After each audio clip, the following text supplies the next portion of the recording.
2.5 سال خواجہ آصف صاحب کو میں نے پہلی دفعہ 2002 میں راوی کے پل پہ جلسے میں آنے کے لیے ہتھکڑیاں لگی دیکھی، اور خواجہ صاحب مسکرا رہے تھے، اور خواجہ آصف صاحب کو ہم کچہری جب گئے ان کے ساتھ تو وہاں پہ جو رویہ تھا پولیس کا وہ بھی کچھ شرمندہ سے تھے۔ پھر اس کے بعد یہ 2018 والی حکومت کے مہمان رہے رانا ثناء اللہ صاحب، یہ ان کی آنکھوں میں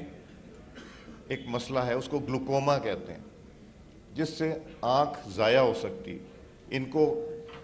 دوائی نہیں دی گئی، خدا نخواستہ ان کی آنکھ ضائع ہو سکتی تھی۔ خواجہ آصف صاحب کا ہرنیا کا آپریشن ہونا تھا، بڑی مشکل سے اجازت ملی، مگر جب اپوزیشن کے ممبران ایم این ایز جب حراست میں لیے گئے اسلام آباد سے، تو اگر حکومت نہ چاہتی تو ان کے پروڈکشن آرڈر نہیں ہونے تھے، انہوں نے اسمبلی میں نہیں آنا تھا، انہوں نے اپنے لاجز میں نہیں جانا تھا، چونکہ 4.25 سال کے عرصے میں خواجہ سعد رفیق صاحب، خواجہ آصف صاحب، رانا ثناء اللہ صاحب کو یہ موقع نہیں ملا تھا، ان کو وہ فیسلٹی نہیں ملی تھی جو ایک ممبر کو ملنی چاہیے اور اس کا حق بنتا ہے۔ مگر ان سب نے جمہوریت کی خاطر، انہوں نے سسٹم کی خاطر انہوں نے اپنا رول ادا کیا، جس کی وجہ سے یہ جتنے ممبران تھے وہ اسمبلی میں تشریف لے کے آئے۔ تو یہ ان کا عمل تھا، اور جو دوسرا عمل تھا وہ بھی آپ کے سامنے کوئی ڈھکا چھپا نہیں۔ یہ جو گفتگو شروع ہوئی ہے، اب ہم تقریباً مارچ سے قومی اسمبلی تشکیل میں آئی، اور مارچ سے لے کے اب تک جو مسائل لوگوں کے ہیں اس پہ سحر حاصل بحث ہونے کے بجائے جب میرے دوست اور بھائی اپوزیشن کے واک آؤٹ کر جاتے ہیں یا اس پہ بحث نہیں کرتے، تو میں ان سے یہی کہتا ہوں کہ آپ اپنا نقصان کرتے ہیں۔ 26ویں ترمیم میں مجھے کچھ لوگوں نے کہا کہ جی آپ نے ان کو بولنے کا موقع نہیں دیا۔ میرے پاس ویڈیوز موجود ہیں جس میں بار بار لاء منسٹر نے کہا کہ میں اس بل کے بارے میں گفتگو کر لوں تو پھر ان کو اپوز کریں یا سپورٹ کریں، ان کو بات کرنے کا موقع دیا جائے۔ بار بار ریپیٹ کرنے کے بعد انہوں نے اس کے اوپر بات نہیں کی، اور ایک